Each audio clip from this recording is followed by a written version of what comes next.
প্রিয় বন্ধুরা, আসসালামু আলাইকুম। আমি এখন পড়তে যাচ্ছি পবিত্র কোরআনের শ্রেষ্ঠ কাহিনী থেকে সবচেয়ে সেরা কাহিনী, শেষ নবী হজরত মুহাম্মদ সাল্লাল্লাহু আলাইহি ওয়াসাল্লামের কাহিনী।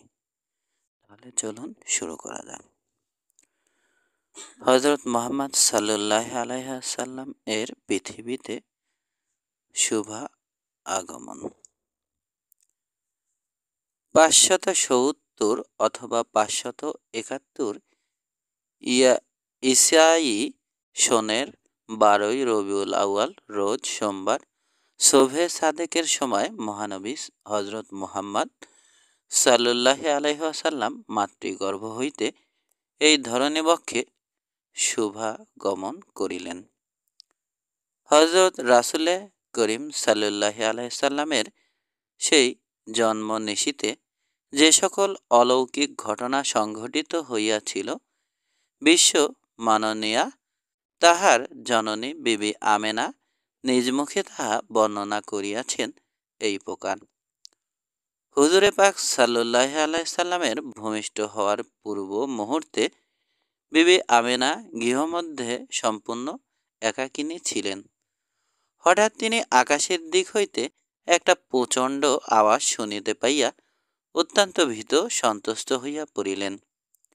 পরক্ষণেই অবিকল মোরগাকৃতি একটি পাখি উড়িয়া আসিয়া গৃহমধ্যে প্রবেশ করিল ও তাহার পালক দুইটি বিবি আমেনার মস্তক স্পর্শ করাইল। তাহাতে তাহার অন্তর হইতে সমস্ত ভয়ভীতি দূর হইল এবং তিনি বেশ আনন্দ ও আরাম বোধ করিতে লাগিলেন। তখন মোরগটি কিছু মিষ্টি দ্রব্য বিবি আমেনার মুখে ঢুকাইয়া দিল। বর্ণনা অন্তরে দেখা যায়, মোরগটি চলিয়া যাইবার পর জনৈক সুন্দর যুবা পুরুষ আসিয়া বিবি আমেনাকে এক গ্লাস মিষ্টি শরবত পান করাইল।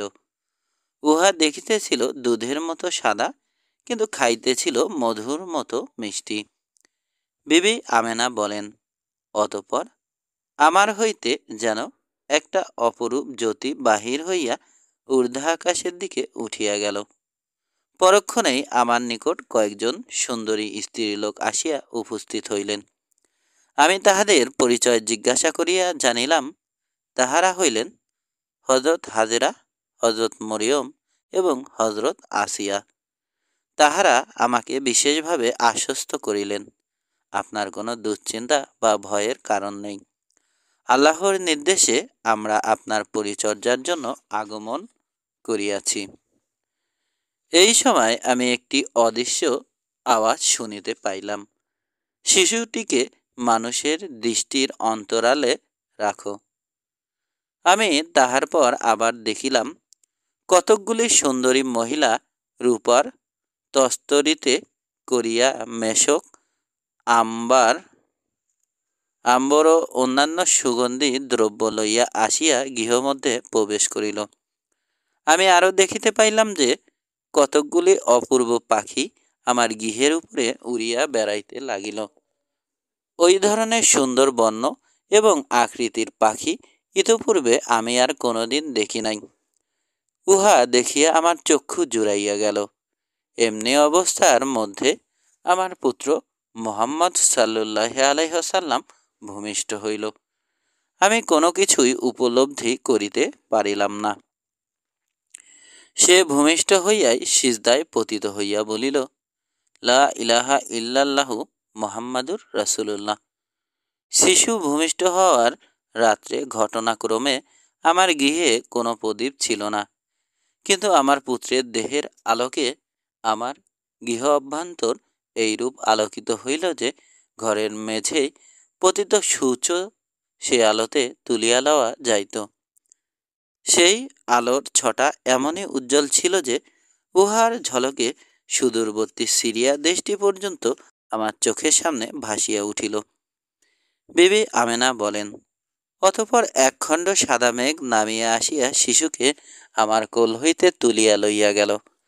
এই সময় কে যেন বলিল, ইহাকে পূর্ব পশ্চিমের সমগ্র এলাকা ঘুরাইয়া নিয়ে আসো, যেন সারাটা দুনিয়া ইহার নিকট পরিচিত হইয়া যায়। কিছুক্ষণ পর উক্ত সাদা মেঘখণ্ড প্রত্যাবর্তন করিয়া আমার পুত্রকে আমার কোলে ফিরাইয়া দিল। পরক্ষণেই দেখিলাম সূর্যলোকের মতো সুন্দর চেহারা বিশিষ্ট তিনজন আসিয়া আমার নিকট দণ্ডায়মান হইল। তাহাদের একজনের হাতে ছিল একটি স্বর্ণের লোটা, আর একজনের হাতে ছিল এক টুকরো রেশমি কাপড়ে আবৃত আংটি, এবং অন্যজনের হাতে ছিল একখণ্ড সুন্দর পশমি কাপড়। উহাদের প্রথম ব্যক্তির কোল হইতে আমার পুত্রকে নিয়া তাহাদের লোটার পানি দিয়া তাহাকে গোসল করাইল। দ্বিতীয় ব্যক্তি রেশমের কাপড়ের ভিতর হইতে আংটিটি বাহির করিয়া উহার দুই স্কন্ধের মাঝখানে ওই আংটিটি দ্বারা একটি চাপ মারিয়া দিল। অতঃপর তৃতীয় ব্যক্তি তাহার হস্তস্থিত পশমে কাপড়ে লেপটাইয়া উহাকে আমার কোলে দিয়া তাহার কানে কানে কিছু কথা বলিল। আমি উহার সব কথা বুঝিতে পারিলাম না, তবে যাহা বুঝিতে পারিলাম তাহা এই যে, হে আল্লাহর রাসূল, আল্লাহ তোমাকে এমন গায়েবী ইলেম দান করিলেন যাহা কাহাকেও দেওয়া হয় নাই। আর তোমার প্রতি শুভ সংবাদ এই যে, যাহারা তোমাকে আল্লাহর নবী বলিয়া মান্য করিবে ও তোমার প্রতি ঈমান আনিবে, তাহারা তোমার উম্মত বলিয়া গণ্য হইবে এবং তাহারা দোজখের আযাব হইতে বাঁচিয়া থাকিবে। আল্লাহর প্রিয় হাবিব হযরত রাসূলে করিম সাল্লাল্লাহু আলাইহি সাল্লাম ভূমিষ্ঠ হইয়া স্বীয় জননী বিবি আমিনার দুগ্ধ মাত্র 7 দিন পান করিয়াছিলেন। অতঃপর সোয়াইবা নাম্নী এক মহিলার দুধও তিনি কয়েকদিন পান করিয়াছিলেন। এই মহিলা ইহার পূর্বে হুজুরে পাক সাল্লাল্লাহু আলাইহি সাল্লামের পিতৃব্য হামজা রাদিয়াল্লাহু আনহুকেও কিছুদিন দুধ পান করাইয়াছিলেন। এই মহিলা পরবর্তী পর্যায়ে ইসলাম গ্রহণ করিয়াছিলেন কিনা সে বিষয়ে যথেষ্ট মতভেদ দেখা যায়। হুজুরে পাক সাল্লাল্লাহু আলাইহি সাল্লাম যখন মক্কা হইতে হিজরত করিয়া মদিনায় গিয়া বসবাস করিতে থাকেন, তখনও তিনি মাঝে মধ্যে এই দুধ মাতার জন্য কিছু কিছু উপঢৌকন ও পোশাক পাঠাইয়া দিতেন।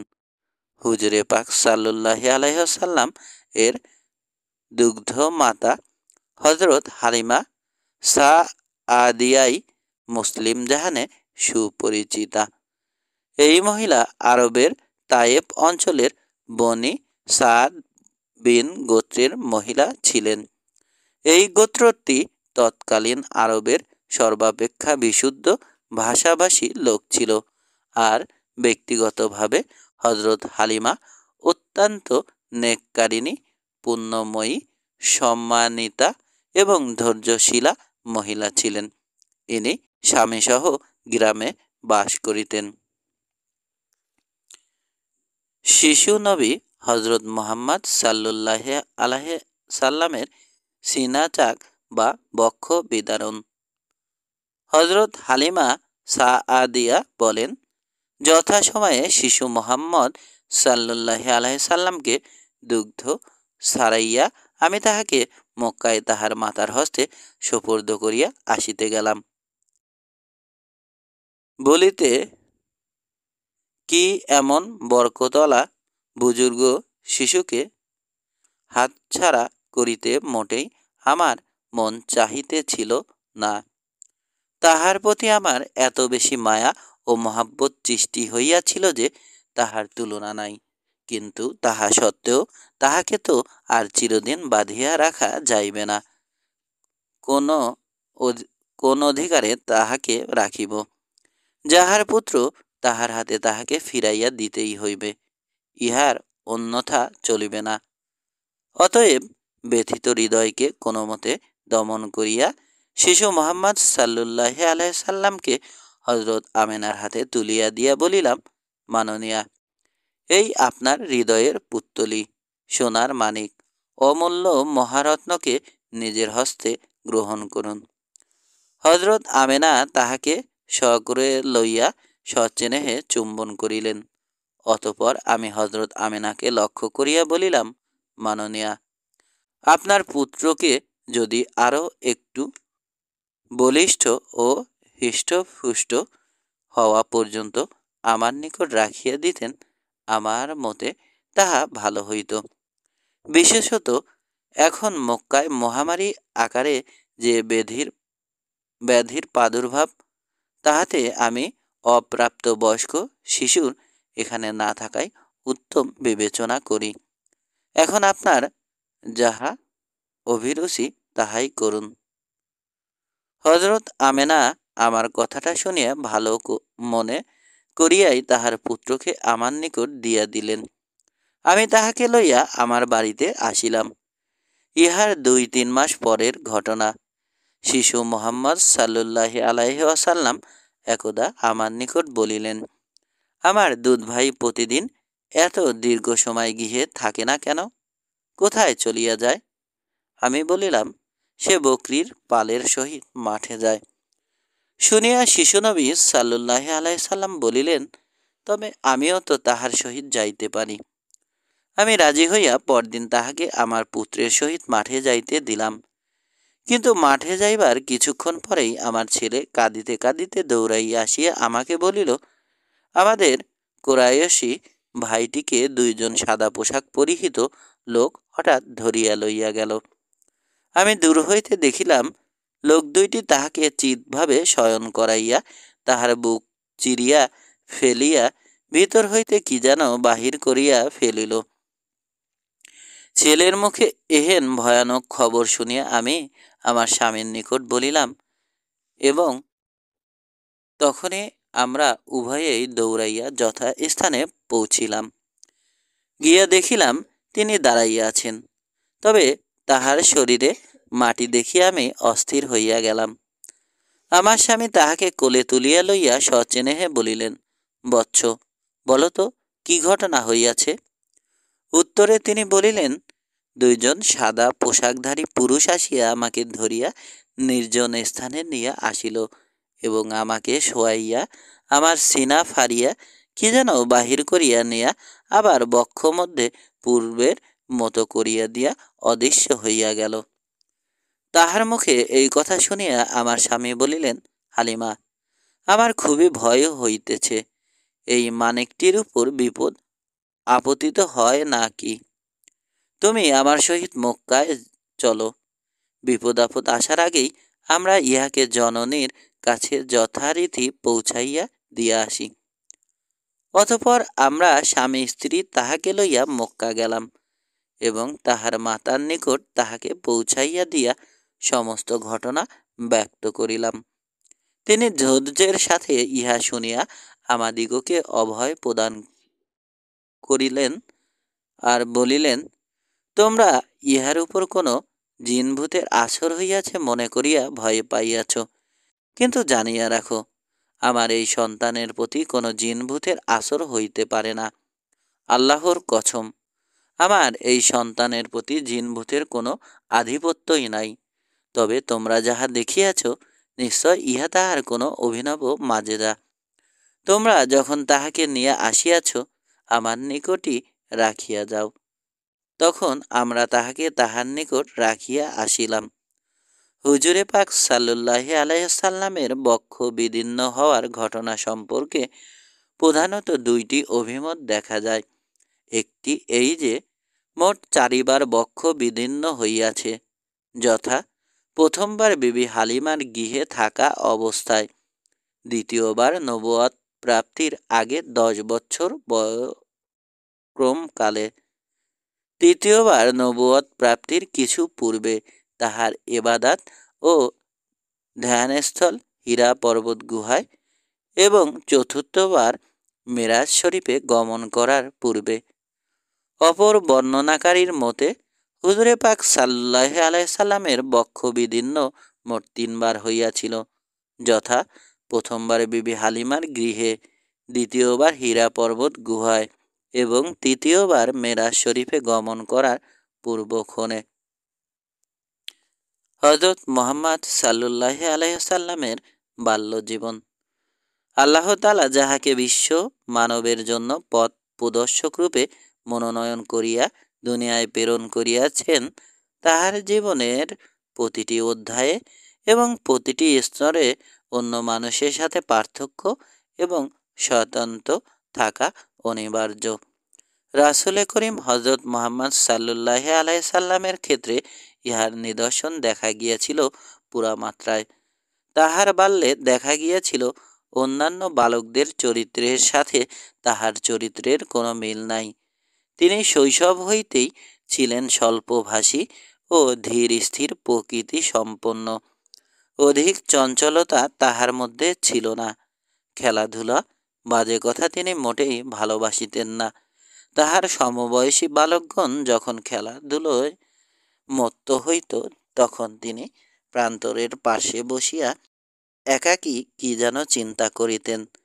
কেহ কখনো পীড়াপিড়ি করিয়াও তাহাকে কখনো খেলার সঙ্গী করিতে পারে নাই।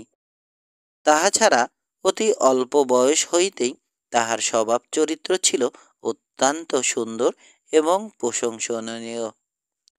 সকলের সাথেই তিনি হাসিমুখে কথা বলিতেন। তাহার মুখের বাক্য শ্রবণ করিয়া ও মধুর আচরণ প্রত্যক্ষ করিয়া সকলেই তাহাকে ভালোবাসিত। তাহার মিষ্টি কথায় সকলেই খুশি হইত। কোনো বিষয় লইয়া তিনি কখনো কাহারও সহিত ঝগড়া কলহ করিতেন না। তাহার অভ্যাস ছিল তিনি খেলাধুলায় কিংবা বাজে কাজে সময় নষ্ট না করিয়া সাধ্য অনুযায়ী ছোট ছোট কাজ করিতেন এবং পারিবারিক কাজে চাচা আবু তালিবকে সাহায্য করিতেন। কখনো কখনো তিনি চাচা আবু তালিবের বকরির পাল লইয়া মাঠে চড়াইতে যাইতেন। এই উপলক্ষে মাঠে তাহার সমবয়স্ক ছেলেদের সাথে দেখা হইত। উহারা তাহার আচরণ ও কথাবার্তা একেবারে মুগ্ধ হইয়া যাইত। সমবয়স্ক ছেলেরা যখন তাহাকে খেলাধুলা করার জন্য আহ্বান করিত, তিনি বলিতেন, আমরা এই দুনিয়াতে খেলাধুলা করার জন্য আগমন করি নাই, বরং আমাদের বিশেষ দায়িত্ব ও কর্তব্য রহিয়াছে। তখন তাহারা বলিত, কি সে দায়িত্ব ও কর্তব্য? তিনি এই প্রশ্নের উত্তর অবশ্য দিতে পারিতেন না, কিন্তু তিনি ইহা লইয়া অত্যন্ত ভাবনা চিন্তা করিতেন। সময়ের মূল্য তিনি একান্ত বাল্য হইতেই উপলব্ধি করিয়াছিলেন। অতএব হাতে কোনো কাজ না থাকিলে তিনি চুপ করিয়া গভীরভাবে চিন্তামগ্ন হইতেন। বাল্যে এভাবে চিন্তামগ্ন হওয়া তাহার একটা প্রধান পালনীয় কর্তব্য হইয়া পড়িয়াছিল। তিনি কখনো সুদূর নীল আকাশের দিকে তাকাইয়া থাকিতেন, আবার কখনো ধূসর মরুর দিকে, সবুজ বনের দিকে, আবার কখনো তিনি সুউচ্চ পাহাড় পর্বতগুলির দিকে, কখনো আকাশের চন্দ্র সূর্য ও তারকার দিকে এক দৃষ্টিতে তাকাইয়া থাকিয়া কি চিন্তা করিতে করিতে একেবারে আচ্ছন্ন হইয়া পড়িতেন। মনের মধ্যে তাহার প্রশ্ন জাগিত, এই চন্দ্র সূর্য, গ্রহ নক্ষত্র, আকাশ বাতাস, বন জঙ্গল, পাহাড় পর্বত কাহার সৃষ্টি? আর কেই বা এই চন্দ্র ও সূর্যকে উদয়াস্ত করিতেছেন, বাতাস বহাইতেছেন? কাহার হুকুমে এইভাবে দিবা ও রাত্রি হইতেছে? এইভাবে তাহার হৃদয়ে শত সহস্র প্রশ্নের উদয় হইত, কিন্তু তিনি এসব প্রশ্নের কোনো সন্তোষজনক উত্তর না পাইয়া তাহার চিন্তা ও ভাবনার মাত্রা দিন দিন বাড়িয়াই যাইতেছিল।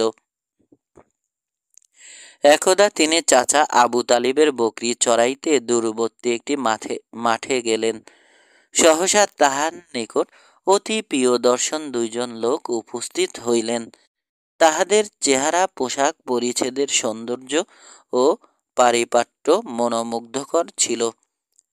হজরত মুহাম্মদ সাল্লুল্লাহ আলাইহি ওয়াসাল্লাম ইরশাদ করেন যে, আমি তাহাদের মতো এত সুন্দর লোক আর কখনো দেখি নাই।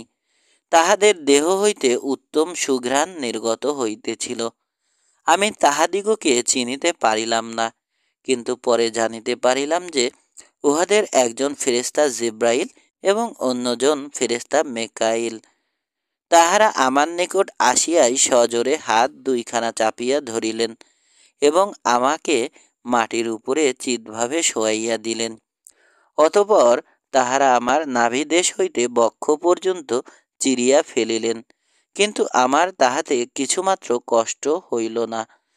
তাহাদের একজন অন্যজনকে বলিলেন, ইহার ভিতর হইতে কুপ্রবৃত্তিগুলি বাহির করিয়া ফেলিয়া দাও এবং প্রকাশ্য ও গুপ্ত সব রকম বিদ্যা ও জ্ঞান, বিনয়, নম্রতা, দয়া ও সততা প্রভৃতি সদ্গুণাবলীর দ্বারা ইহার অন্তর পরিপূর্ণ করিয়া দাও।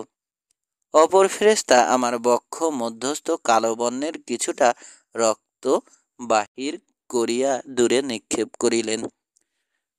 তাহার পর স্নিগ্ধ সুগন্ধিযুক্ত নির্মল পানির দ্বারা আমার রক্তপিণ্ড উত্তমরূপে ধৌত করিয়া রৌপ্যের মতো শুভ কি এক বস্তু আমার বক্ষে রাখিয়া দিলেন। তাহার পর আমার ছিন্ন বক্ষস্থল জোড়াইয়া অবিকল পূর্বের মতো করিয়া দিয়া আমাকে উঠাইয়া দিয়া বলিলেন, যাও, এবার নিশ্চিন্ত ও নিরুদ্বেগ থাকো। তোমার উপর আল্লাহর অফুরন্ত রহমত বর্ষিত হোক। এবারে সিনাচাক ছিল হুজুরে পাক সাল্লুল্লাহ আলাইসাল্লাম এর আত্মার দ্বিতীয় দফার আনুষ্ঠানিক শুদ্ধিকরণ। এই শুদ্ধিকরণ অনুষ্ঠানের মাধ্যমে হুজুরে পাক সাল্লুল্লাহ আলাইসাল্লামের অন্তর সর্বজ্ঞানে বিভূষিত করা হয়। তাহার হৃদয়ে দয়ামায়া, সততা, বিনয়, নম্রতা ও সত্যবাদিতা, সহিষ্ণুতা প্রভৃতি গুণে পরিপূর্ণ হয় এবং কাম, ক্রোধ, লোভ, মোহ, মদ, মাৎসর্য, হিংসা, বিদ্বেষ প্রভৃতি বিমুক্ত হয়। ইহা ছাড়া এই শুদ্ধির মাধ্যমে তাহার মধ্যে ক্ষুধা পিপাসার কষ্ট সহ্য ও পানাহারের প্রতি আগ্রহ নিয়ন্ত্রণ করার শক্তি সঞ্চিত হয়।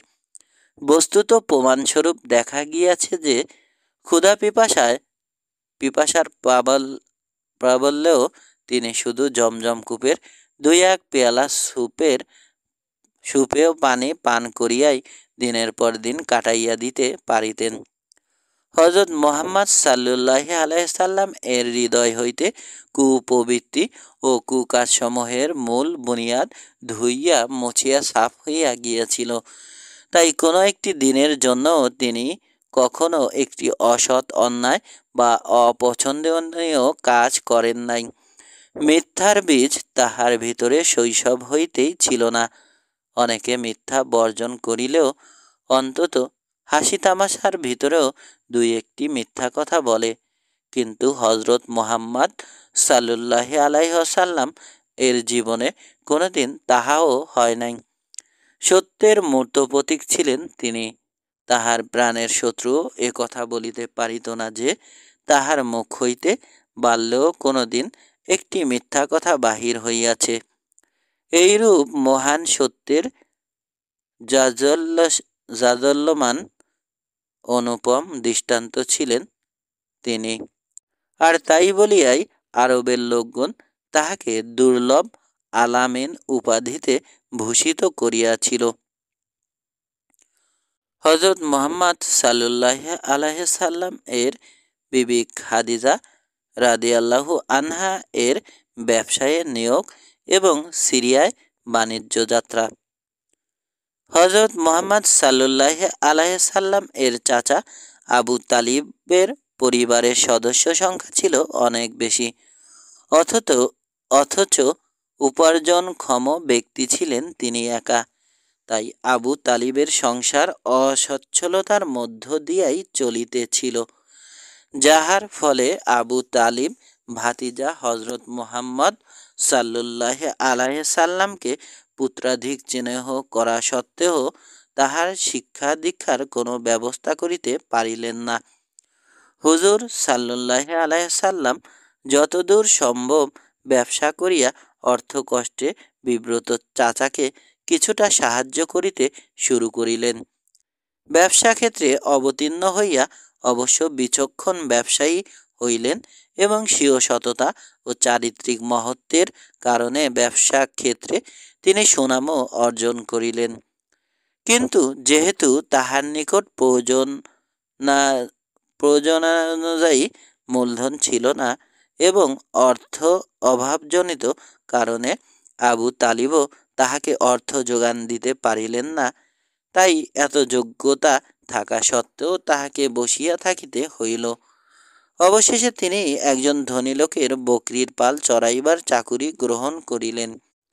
আল্লাহর অপূর্ব মহিমা, যাহাকে আল্লাহ দুনিয়াতে পাঠাইয়াছেন সেরা মানব এবং দুই জাহানের বাদশাহ হিসাবে, তাহাকে আজ বকরি চড়ানোর চাকুরি গ্রহণ করিতে হইল। ইহা আল্লাহর বিচিত্র লীলার এক গভীর রহস্য বই কি। যে সময়ের কথা বর্ণনা করিতেছি, সে সময়ে মক্কার কোরাইশ গোত্রে খুয়াইলিদ নামক একজন বিরাট ধনী ব্যবসায়ী ছিলেন। তিনি মক্কা, মদিনা এবং সিরিয়া ও ইয়ামনে ব্যবসা করিয়া প্রচুর সম্পদ উপার্জন করিয়াছিলেন। তাহার শুধু খাদিজা রাদিয়াল্লাহু আনহু নাম্নী জনৈকা কন্যা ব্যতীত কোনো পুত্র সন্তান ছিল না। খাদিজা রূপ ও গুণে তৎকালে মক্কার শীর্ষস্থানীয় মহিলা ছিলেন। আরবের সেই কলঙ্ক কালিমা লিপ্ত যুগেও তাহার পবিত্র চরিত্র ছিল স্বচ্ছ আয়নার মতো নিখুঁত ও নিষ্কলঙ্ক। হযরত খাদিজা কেবল রূপে ও গুণেই শ্রেষ্ঠ ছিলেন না, তিনি পরম বিদুষী এবং অত্যন্ত বুদ্ধিমতীও ছিলেন। খুয়াইলিদ আরবের এক বিরাট ধনী ও সম্ভ্রান্ত যুবকের সহিত খাদিজা রাদিয়াল্লাহু আনহুকে বিবাহ দিলেন। কিন্তু দুর্ভাগ্যবশত বিবাহের কিছুদিন পরেই তিনি বিধবা হইলেন। বিধবা হওয়ার পর আরবের বহু ধনী ও শিক্ষিত যুবক তাহাকে পুনরায় বিবাহ করার জন্য পয়গাম পেশ করিলেন। খুয়ালিদও তাহার কন্যাকে আবার বিবাহ দিবার জন্য ইচ্ছুক ছিলেন। সুতরাং আবার এক সুযোগ্য পাত্রের সহিত তাহার বিবাহ সুসম্পন্ন হইল। কিন্তু হযরত খাদিজা রাদিয়াল্লাহু আনহা এর ভাগ্যই বুঝি ছিল অন্যরূপ। তাই এখানেও স্বামীর মৃত্যুতে তিনি বিধবা হইলেন। শোক বিহ্বলা খাদিজা রাদিয়াল্লাহু আনহা তখন স্বামী গৃহ হইতে পিত্রালয়ে চলিয়া আসিলেন। কিছুদিন যাইতে না যাইতে তাহাকে বিবাহ করিতে ইচ্ছুক বহু পাত্রের তরফ হইতে আবার প্রস্তাব আসিতে লাগিল। কিন্তু খাদিজা রাদিয়াল্লাহু আনহু আর বিবাহ বন্ধনে আবদ্ধ হইবেন না বলিয়া তাহার দীর্ঘ সংকল্পের কথা প্রকাশ করিলেন। খাদিজা রাদিয়াল্লাহু আনহা পিতার সংসারেই বাস করিয়া বৃদ্ধ পিতার ব্যবসায়ের ব্যাপারে তাহাকে বিভিন্ন রকম সাহায্য করিতেছিলেন। এইভাবে তাহার ব্যবসায় সম্পর্কিত প্রচুর অভিজ্ঞতা লাভ হইল। ওয়ারাকা ইবনে নওফেল নামক তাহার এক চাচাতো ভাই ছিলেন, অভিজ্ঞ ধর্মযাজক। তিনি তৌরাত ও ইনজিল কিতাবে অত্যন্ত পারদর্শী ছিলেন। হযরত খাদিজা রাদিয়াল্লাহু আনহা এই চাচাতো ভাইয়ের নিকট উক্ত ধর্মগ্রন্থ অধ্যয়ন করিয়া গভীর অভিজ্ঞতা অর্জন করিয়াছিলেন বলিয়া বর্ণনান্তরে জানা যায়। কিছুদিন পর হযরত খাদিজা রাদিয়াল্লাহু আনহা এর বৃদ্ধ পিতা খুয়াইলিদ তাহার অগাধ সম্পত্তি, রাশি রাশি ধন দৌলত ও নগদ অর্থ একমাত্র কন্যা হযরত খাদিজা রাদিয়াল্লাহু আনহা এর হাতে তুলিয়া দিয়া পরলোকে চলিয়া গেলেন। এইবার খাদিজা রাদিয়াল্লাহু আনহা এর উপর বিরাট দায়িত্ব ও কর্তব্যের চাপ আসিয়া পড়িল। পিতার সম্পদ ছিল প্রচুর, তদুপরি তাহার পূর্বের উভয় স্বামী বিরাট ধনী। তাহাদের মৃত্যুর পর হযরত খাদিজা রাদিয়াল্লাহু আনহা ব্যতীত অন্য কোনো ওয়ারিশ না থাকায় তিনি উভয় স্বামীর সমস্ত ধন সম্পত্তির একক অধিকারী হিসাবে তাহা সবই তিনি পিত্রালয়ে লইয়া আসিয়াছিলেন। ফলে তাহার পিতার ধন সম্পদ ও দুই স্বামীর সম্পদ মিলাইয়া এবার তিনি অজস্র সম্পদের একচ্ছত্র অধিকারী হইলেন। পিতার সেই বিরাট ও ব্যাপক ব্যবসা পরিচালনা করা একজন মহিলার পক্ষে সহজ কাজ নহে। বিশেষত বৈদেশিক বাণিজ্য চালু রাখা একরকম অসম্ভব হইয়া উঠিল। তবে মাইসারা নামক তাহার জনৈক বিচক্ষণ কৃতদাস এবং খুজাইমা নামক এক বিশ্বাসী আত্মীয়ের দ্বারা কোনো প্রকারে ব্যবসা চালাইয়া যাইতেছিলেন। তবে তাহার এই বিরাট ব্যবসা আরও সুন্দর ও সুষ্ঠু রূপে পরিচালনার জন্য একজন অধিক যোগ্য এবং দক্ষ লোকের প্রয়োজনীয়তা দেখা দিল। হযরত মুহাম্মদ সাল্লাল্লাহু আলাইহি সাল্লাম বাল্যকাল হইতেই চাচার ব্যবসা বাণিজ্য করিয়া যথেষ্ট অভিজ্ঞতা ও সুনাম অর্জন করিয়াছিলেন। তাহার সততা, সত্যবাদিতা, বিশ্বস্ততা, আমানতদারি ও অন্যান্য গুণাবলী তাহাকে ব্যবসায় ক্ষেত্রে সুনামশালী ও খ্যাতিমান ব্যক্তিরূপে পরিগণিত করিয়াছিল। ব্যবসায়ীগণ এজন্য প্রত্যেকেই তাহার প্রতি যার পর নাই আস্থাবান এবং শ্রদ্ধাশীল।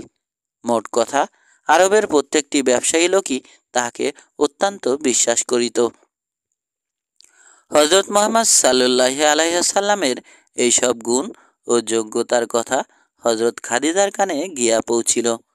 হযরত খাদিজা রাদিয়াল্লাহু আনহা চিন্তা করিতে লাগিলেন, তাহাকে নিজের প্রয়োজনীয় পদটিতে নিয়োগ করিতে পারেন কিনা। ইতোমধ্যে হযরত খাদিজা রাদিয়াল্লাহু আনহা এক রাত্রে একটি অতি আশ্চর্য স্বপ্ন দেখিলেন। তিনি দেখিলেন, নির্মল আকাশে পূর্ণিমার চন্দ্র মুখ উজ্জ্বল করিয়া হাসিতেছে। সে হাসিতে সারা জগৎ উদ্ভাসিত। সহসা আকাশ হইতে চন্দ্রটি ধীরে ধীরে মর্তে নামিয়া আসিয়া তাহারই বুকে আশ্রয় গ্রহণ করিল। চন্দ্রের সুবিমল আলোকে তাহার সর্বাঙ্গ যেন আলোকিত হইয়া গেল। তিনি নিজেকে যেন শেষ চন্দ্রটিকে স্বীয় বক্ষের সহিত চাপিয়া ধরিয়া পরম শান্তি লাভ করিলেন। অতঃপর অকস্মাৎ তাহার নিদ্রা ভাঙিয়া গেল। এইরূপ অদ্ভুত স্বপ্ন দেখিয়া হযরত খাদিজা ইহার তাৎপর্য সম্পর্কে খুবই চিন্তা করিতে লাগিলেন। তবে অর্থ তিনি উদ্ঘাটন করিতে না পারিলেও তাহার মনে এইরূপ দীর্ঘ ধারণা জন্মিল যে নিশ্চয় ইহা একটি খুবই গুরুত্বপূর্ণ স্বপ্ন, কোনো বাজে স্বপ্ন নয়। অতএব পরদিন সকালেই স্বীয় পিতৃব্য পুত্র বিজ্ঞ ধর্মীয় পণ্ডিত ওয়ারাকা ইবনে নওফেলের নিকট উপস্থিত হইলেন এবং তাহার নিকট সে অভাবিত স্বপ্নটির কথা বর্ণনা করিয়া উহার অর্থ জানিতে চাহিলেন। ওয়ারাকা ওই অপূর্ব স্বপ্নটির কথা শুনিয়া বলিলেন, বোন, তুমি অত্যন্ত ভাগ্যবতী মনে হইতেছে, কেননা তুমি যে স্বপ্ন দেখিয়াছ তাহার অর্থ খুবই গুরুত্বপূর্ণ। কারণ আমি তৈরাত ও ইঞ্জিল কিতাব পাঠ করিয়া যে তথ্য লাভ করিয়াছি তাহাতে পরিষ্কার বোঝা যাইতেছে দুনিয়াতে আখিরি নবী সাল্লাল্লাহু আলাইহি ওয়াসাল্লামের আবির্ভাব ঘটিয়াছে। আজ তোমার এ স্বপ্ন বৃত্তান্ত শুনিয়া ইহা পরিষ্কার বোঝা যাইতেছে যে তুমি সেই আখিরি নবী সাল্লাল্লাহু আলাইহি সাল্লামকেই স্বামিত্বে বরণ করিবে, আর নারী পুরুষের মধ্যে তুমিই সর্বপ্রথম নবীরূপে স্বীকার ও বিশ্বাস করিয়া তাহার ধর্মমত গ্রহণ করিবে। পিতৃব্য পুত্রের নিকট নিজের স্বপ্নের এইরূপ ব্যাখ্যা শুনিয়া হযরত খাদিজা রাদিয়াল্লাহু আনহা অবর্ণনীয় খুশি মনে গৃহে প্রত্যাবর্তন করিলেন। বলার অপেক্ষা রাখে না যে সেই দিন হইতে হযরত খাদিজা রাদিয়াল্লাহু আনহা এর হৃদয় মধ্যে একটি প্রচ্ছন্ন বাসনা অঙ্কুরিত হইল। এ সময় হযরত মুহাম্মদ সাল্লাল্লাহু আলাইহি সাল্লামের বিবাহ করার বয়স হইয়াছিল এবং তাহার ব্যবস্থা ও সমাধা করার দায়িত্ব ছিল তাহার চাচা আবু তালিবের উপর। কিন্তু তাহার অত্যাধিক আর্থিক অনটনের কারণে তিনি তাহা পারিয়া উঠিতেছিলেন না। হযরত মুহাম্মদ সাল্লাল্লাহু আলাইহি ওয়াসাল্লাম নিজেও যে চাকুরিটি করিতেছিলেন তাহার আয়ও ছিল খুবই নগণ্য, তাই তাহার নিজের পক্ষেও খরচপত্রের সংস্থান করিয়া বিবাহের আঞ্জাম করা সম্ভব ছিল না মোটেই। আবু তালিব দায়িত্বশীল অভিভাবক হিসাবে ওই ব্যাপারে খুবই উদ্বিগ্ন এবং বিশেষভাবে চিন্তিত ছিলেন। একদা তিনি ভাতিজাকে ভাতিজাকে নিকটে বসাইয়া তাহার সঙ্গে বিষয়টি খোলাখুলি আলোচনা করিলেন। প্রিয় মোহাম্মদ সাল্লুল্লাহ আলাইসাল্লাম, আমি তোমার নিকট খুবই লজ্জিত যে খরচের অভাবজনিত কারণে আমি এখন পর্যন্ত তোমাকে বিবাহ করাইতে পারিলাম না, অথচ তোমাকে বিবাহ করাইবার জন্য আমি অত্যন্ত ইচ্ছুক। আমার মনে একটি খেয়াল জাগিয়াছে যে মৃত খোয়ালিদ কন্যা খাদিজার বিরাট কারবার, তাহার সে কারবারে মনে হয় যোগ্য, সৎ ও অভিজ্ঞ লোকের প্রয়োজন হইতে পারে। যদি হয় তবে তুমি সে পদে বহাল হইতে পারিলে বিনিময়ে তোমার কিছু ভালো উপার্জন হইতে পারে। তখন উহার কিছু কিছু সঞ্চয় করিয়া তাহা দ্বারা তোমার বিবাহের ব্যবস্থা করিতে হইবে। অতএব তোমার নিকট আমার জিজ্ঞাসা এই যে তুমি খাদিজা রাদিয়াল্লাহু আনহা এর ব্যবসায়ে নিযুক্ত হইতে রাজি আছো কিনা। হযরত মুহাম্মদ সাল্লুল্লাহ আলাইসাল্লাম বলিলেন, চাচা যান, আপনি আমার গার্জিয়ান এবং পরম হিতাকাঙ্ক্ষী, সুতরাং আপনার যে কোনো অভিমতের সহিত আমি ঐকমত থাকিব সে বিষয়ে আপনি নিশ্চিত থাকুন। ওদিকে বিবি খাদিজা রাদিয়াল্লাহু আনহা যেহেতু হযরত মুহাম্মদ সাল্লুল্লাহ আলাইসাল্লামের প্রজ্ঞা ও যোগ্যতার সংবাদ শুনিতে পাইয়াছিলেন, তাই ইতিমধ্যেই একদা হযরত মুহাম্মদ সাল্লুল্লাহ আলাইসাল্লামের নিকট লোক মারফত তাহাকে ব্যবসায়ে নিযুক্ত করার প্রস্তাব প্রেরণ করিলেন। হযরত মুহাম্মদ সাল্লুল্লাহ আলাইসাল্লাম এ বিষয় স্বীয় চাচা আবু তালিবের সহিত আলোচনা করিয়া লোকটিকে জানাইয়া দিলেন যে এ ব্যাপারে তিনি রাজি আছেন।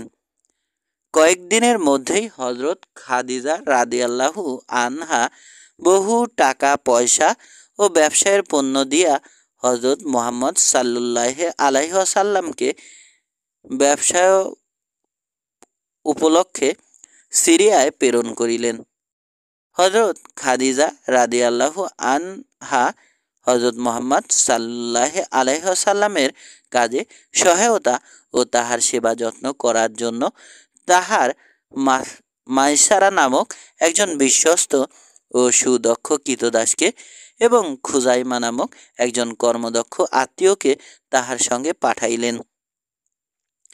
তিনি তাহাদেরকে বলিয়া দিলেন যে তোমরা উভয়ে তাহার সেবা যত্ন করিবে, তাহার আদেশ ও উপদেশ মানিয়া চলিবে এবং সদা সর্বদা তাহার সুবিধা অসুবিধার প্রতি সতর্ক দৃষ্টি রাখিবে।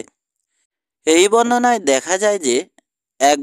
দেখা যায় যে হযরত খাদিজা রাদিয়াল্লাহু আনহা হযরত মুহাম্মদ সাল্লুল্লাহ আলাইসাল্লামকে তাহার ব্যবসায় কর্মে নিয়োগ করিবেন সিদ্ধান্ত স্থির করিয়া তাহার নিকট লোক পাঠাইবার আয়োজন করিতেছিলেন।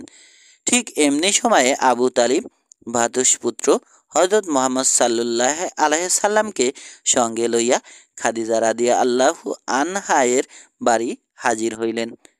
ইহাতে খাদিজা রাদিয়াল্লাহু আনহা অতি মাত্রায় খুশি হইয়া তাহাদের সাথে বিশেষভাবে আলাপ আলোচনা করিয়া হযরত মুহাম্মদ সাল্লুল্লাহ আলাইসাল্লামকে ব্যবসায়িক কাজে নিযুক্ত করার বিষয়টি তখনই ফায়সালা করিলেন। তবে সে যাহাই হোক না কেন, ইহা কোনো প্রয়োজনীয় বিষয় নহে বলিয়া আমরা ওই বিষয়টির উপরে কোনো দীর্ঘ আলোচনা করিতে না যাইয়া মূল বক্তব্য ও ঘটনার দিকে প্রত্যাবর্তন করিতেছি। হযরত মুহাম্মদ সাল্লুল্লাহ আলাইসাল্লাম বিবি খাদিজা রাদিয়াল্লাহু আনহা এর ব্যবসায় পণ্য লইয়া সঙ্গী মাইসারা ও খুজাইমা সহ একটি ব্যবসায়ী কাফেলার সাথে মিলিত হইয়া সিরিয়া অভিমুখে রওনা হইলেন এবং যথাসময়ে সিরিয়ায় অন্তর্গত বসরায় পৌঁছিয়া এক স্থানে একটি বিরাট বটবৃক্ষ তলায় তাঁবু স্থাপন করিলেন। ওই বৃক্ষটি বহুদিন ধরিয়া পত্র পুষ্প ও ফলবিহীন অবস্থায় প্রায় মৃতবৎ দণ্ডায়মান ছিল। কাফেলার লোকগণ গাছটির নিচে তাঁবু গাড়িবার সময় হযরত মুহাম্মদ সাল্লুল্লাহ আলাইহিসাল্লাম ওই গাছটির একটি শিকড়ের উপর বসিয়া বিশ্রাম করিতেছিলেন। কিন্তু কি আশ্চর্যের বিষয়, তিনি ওই গাছটির শিকড়ের উপর বসিবা মাত্র গাছটি একেবারে সজীব হইয়া উঠিল এবং কিছুক্ষণের মধ্যেই পুষ্পপল্লব উদ্গত হইয়া উহা একটি সম্পূর্ণ তরতাজা বৃক্ষে পরিণত হইল। নিকটস্থ লোকগণ এই দৃশ্য প্রত্যক্ষ করিয়া বিস্ময়ে হতবাক হইয়া গেল। উক্ত গাছটির অদূরেই বুহাইরা নামক এক খ্রিস্টান ধর্মযাজক বাস করিতেন। এই সংবাদ শুনিয়া তিনি দ্রুত পদে ছুটিয়া আসিয়া দেখিতে পাইলেন যে সত্যই দীর্ঘকাল যাবৎ উক্ত অর্ধমৃত বৃক্ষটি তরতাজা হইয়া উহাতে পত্র পুষ্প ফল বাহির হইয়াছে। বুহাইরা রাহেব বিস্মিত হইয়া উক্ত কাফেলার প্রত্যেকের পরিচয় জিজ্ঞাসা করিলেন, কেননা তাহার মনে দীর্ঘ প্রত্যয় জন্মিয়াছিল যে এই কাফেলার লোকদের মধ্যে নিশ্চয় একজন মহাপুরুষ আছেন। এ গোপন উদ্দেশ্য মনে ধারণ করিয়া তিনি সকলের সহিত আলাপ করিতে করিতে অবশেষে হযরত মুহাম্মদ সাল্লাল্লাহু আলাইহি ওয়াসাল্লামের সাথে বিশেষভাবে আলাপ করিয়া বুঝিতে পারিলেন যে অদূর ভবিষ্যতে এই যুবকই শেষ জামানার নবী হইবেন। খ্রিস্টান ধর্মযাজক পূর্ববর্তী আসমানি কিতাব ইনজিলে বিশেষ অভিজ্ঞ ছিলেন। তিনি ইনজিলে শেষ নবীর যে আকৃতি প্রকৃতির কথা পাঠ করিয়াছিলেন, হযরত মুহাম্মদ সাল্লাল্লাহু আলাইহি সাল্লাম এর আকৃতি ও প্রকৃতির সহিত উহার হুবহু মিল দেখিতে পাইয়া তিনি বুঝিতে পারিলেন যে তাহার ধারণা সম্পূর্ণ ঠিক। বুহাইরা বহুক্ষণ ধরিয়া হযরত মুহাম্মদ সাল্লাল্লাহু আলাইহি সাল্লামের সঙ্গে আলাপ করিয়া তাহার গভীর জ্ঞানের পরিচয় পাইয়া অত্যন্ত সন্তুষ্ট হইলেন। তাহার পর তিনি হযরত মুহাম্মদ সাল্লাল্লাহু আলাইহি সাল্লামের সঙ্গী মাইসারাকে গোপনে ডাকিয়া বলিলেন, তোমাদের সঙ্গে হযরত মুহাম্মদ সাল্লাল্লাহু আলাইহি সাল্লাম একজন সত্যিকার মহাপুরুষ, ভবিষ্যতে ইনিই হইবেন আখেরে নবী।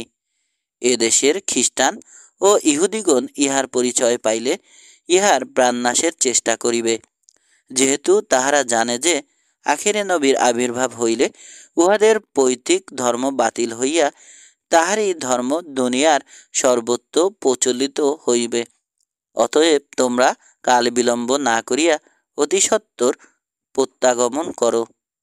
ধর্মযাজক বুহাইরার উপদেশক্রমে হযরত মুহাম্মদ সাল্লাল্লাহু আলাইহি সাল্লাম উল্লেখিত বসরা নগরেই দ্বিগুণ লাভে তাহার যাবতীয় মালপত্র বিক্রয় করিয়া দেশে রওনা হইলেন।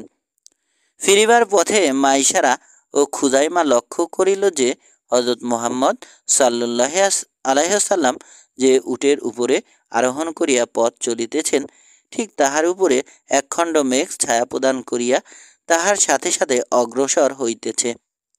মাইসারা ও খুজাইমা বাড়ি প্রত্যাবর্তন করিয়া খাদিজা রাদিয়াল্লাহু আনহা এর নিকট উল্লেখিত গাছের ঘটনা, মৃত গাধার জীবিত হওয়ার কথা, ধর্মযাজক বুহাইরার ভবিষ্যৎবাণীর কথা এবং প্রতিমধ্যে হযরত মুহাম্মদ সাল্লাল্লাহু আলাইহি সাল্লাম এর উপরে মেঘের ছায়া প্রদানের কথা সবই খুলিয়া বলিল। হযরত খাদিজা রাদিয়াল্লাহু আনহা এইসব আশ্চর্য ঘটনার কথা শুনিয়া বুঝিতে পারিলেন যে এই যুবক সত্যই শেষ নবী হইবেন। যথাসময় হযরত মুহাম্মদ সাল্লাল্লাহু আলাইহি সাল্লাম হযরত খাদিজা রাদিয়াল্লাহু আনহার নিকট ব্যবসায়ের হিসাব নিকাশ বুঝাইয়া দিলেন। খাদিজা রাদিয়াল্লাহু আনহা দেখিলেন যে প্রদত্ত মূলধনের প্রায় দ্বিগুণ মুনাফা হইয়াছে। হযরত খাদিজা রাদিয়াল্লাহু আনহা ব্যবসায় শুরু করিয়াছেন অবধি কোনোবারই তাহার এত অধিক লাভ হয় নাই।